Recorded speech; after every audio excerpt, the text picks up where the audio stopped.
লাল বলের ক্রিকেটে আবারও প্রাণের সঞ্চয় হচ্ছে।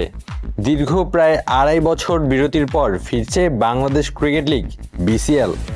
সর্বশেষ 2023 সালের ডিসেম্বরে অনুষ্ঠিত হওয়ার পর নানা কারণে বন্ধ থাকা এই প্রতিযোগিতাকে নতুনভাবে শুরু করার ঘোষণা দিয়েছে বাংলাদেশ ক্রিকেট বোর্ড বিসিবি।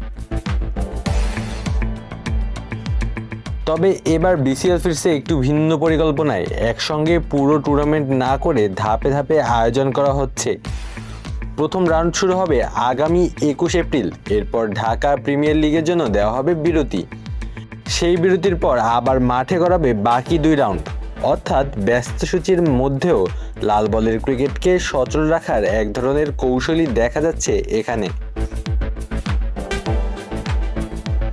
প্রথম রাউন্ডের ম্যাচগুলো অনুষ্ঠিত হবে সিলেট আন্তর্জাতিক ক্রিকেট স্টেডিয়ামে মুখোমুখি হবে সেন্ট্রাল জোন এবং ইস্ট জোন। অন্যদিকে একাডেমি মাঠে লড়াই করবে নর্থ জোন এবং সাউথ জোন। একই শহরে 4 দলের এই লড়াই ঘিরে ক্রিকেট প্রেমীদের আগ্রহ থাকবেই।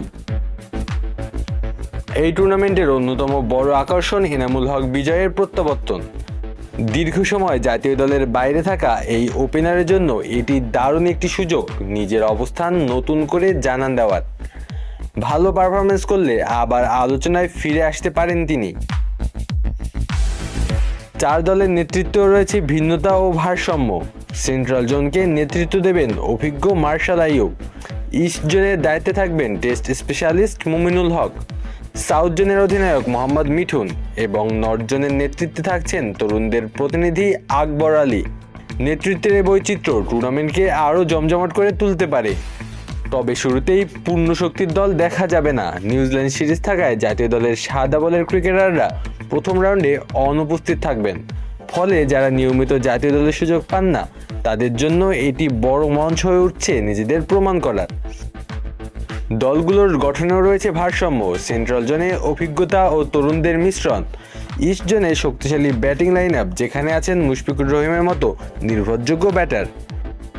নর্থ জোনের স্পিন আক্রমণ শক্তিশালী, আর সাউথ জোনে রয়েছে অভিজ্ঞ মিডল অর্ডার ব্যাটিং। ফলে প্রতিটি দলই শিরোপার দাবিদার হিসেবেই মাঠে নামবে। সব মিলিয়ে বিসিএল এর এই প্রত্যাবর্তন শুধু একটি টুর্নামেন্ট শুরু হওয়ার খবর নয়, এটি বাংলাদেশের লাল বলের ক্রিকেটকে আবারও প্রতিযোগিতামূলক ধারায় ফেরানোর একটি বড় পদক্ষেপ। জাতীয় দলের ভবিষ্যৎ তারকা খুঁজে বের করার ক্ষেত্র হিসেবেও এই টুর্নামেন্টের গুরুত্ব অনেক।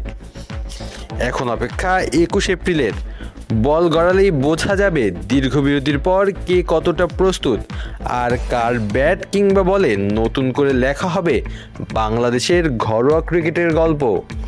আলু আসিফ তালুকদার, অন ফিল্ড।